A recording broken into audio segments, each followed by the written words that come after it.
Kenny. Let's see what we got going on here.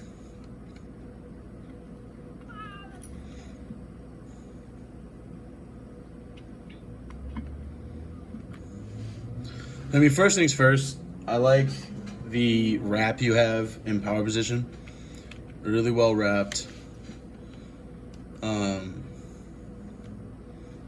But first thing I'm seeing right there is that left hip. So that left hip wants to go back way too early. And so you can see, like, it's lifting. So, like, here's the hip. There's the hip. You know, so this hip should still be here and equal. And you're starting to lift that shoulder too. So see where the hip is. You want to get that hip more this way. Have that hand down just a little bit. Let me see if I can get a good angle at the back.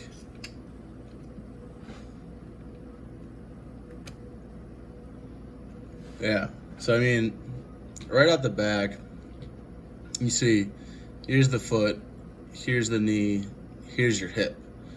So realistically, you kind of want this to be in line with each other. So basically what you need to do is shift your hips this way. And so what that starts is it starts in the back, or, you know, before is letting your hips clear. So pushing this right hip out here, pushing that foot out, bringing this hip in line with this knee. And then you see the bend. You don't really want kind of that bend. And I mean, that just starts, like, your chest is kind of where it wants to be. It's over the foot. That's a good position. It's just that hips is jutted out. So if we can bring that hip underneath, that'll be really helpful. That, pretty good. I would say really good if this heel wasn't on the ground. So otherwise, like, you know, you had your flight phase, foot lands at 90, arms at 90, you're good. And but it's see, because your heel grounded, your toes still right here. You know, your foot didn't get all the way open. I can see you're trying to keep that arm back, but it's still pretty high.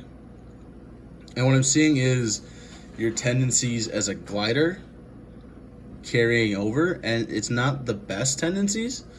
Like, you have a pretty decent power position, but then also, like, you're fully, you know, elevated, and you have this. You want to keep that level, at least for the most part. Like, you can have a little bit bend, but this is super egregious. And what that does is it's just taking away power from the entire throw. So, I mean, the ball is above your head, which means the ball is probably too high.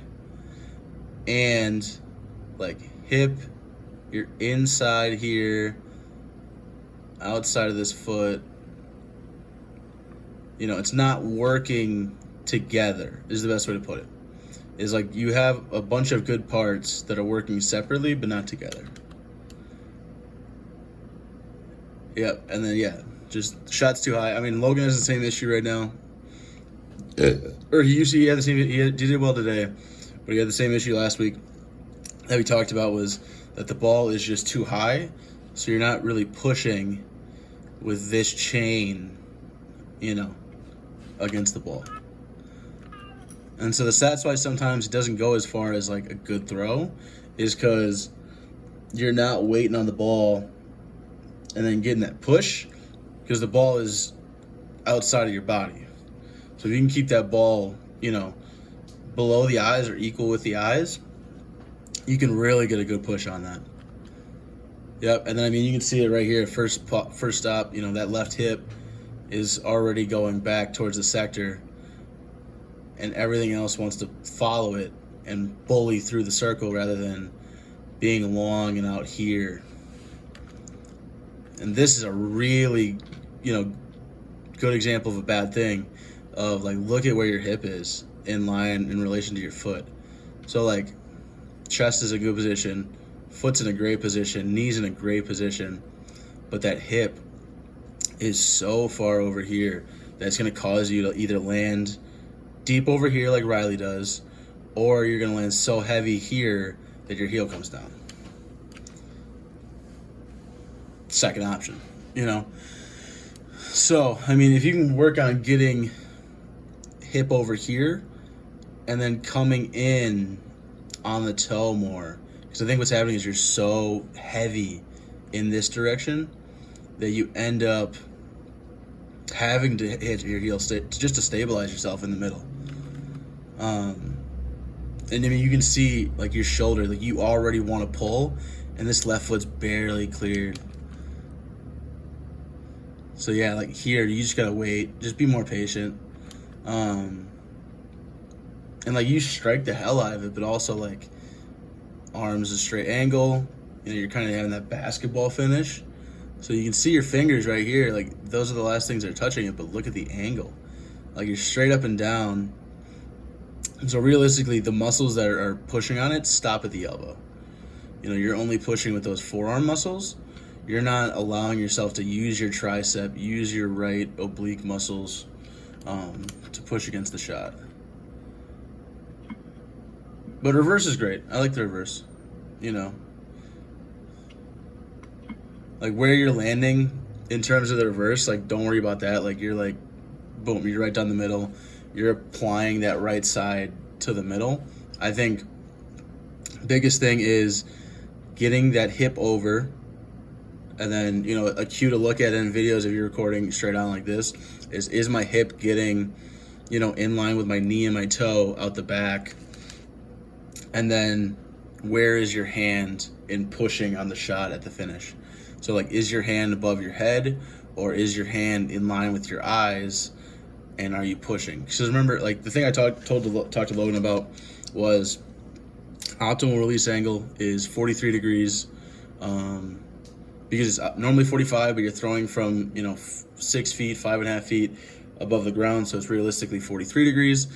You account for 25 degrees usually with hip position, chest position, head position. Like you naturally will do an extra 20, 25 degrees just by throwing it into the air. So you really only need the shot to be 20 degrees above your shoulder. So 20 degrees over the shoulder, like if you're here, like your hand only needs to be right here. So you like, you know, pointer fingers in line with that shoulder right here. That's the optimal angle, not up here. So pushing from here as long as possible on that plane is what's going to get you to get those like extra bombs, where like you might have a really good throw here, but then because you push this way, you lose out on it, or it goes the same distance as the other throws. Because on the other throws, you might have thrown it this high. You know, you should be aiming, and it'll feel really low sometimes. Like I remember thinking that, like I was like, oh, you know, it's 20 degrees, and I'd throw it, and I was like, that felt so low. But then I'd be like, whoa, that went way farther, and it made sense because I was able to push using the entire right side of my body and not just that forearm, hand, maybe a little bit of elbow. Capiche? Cool.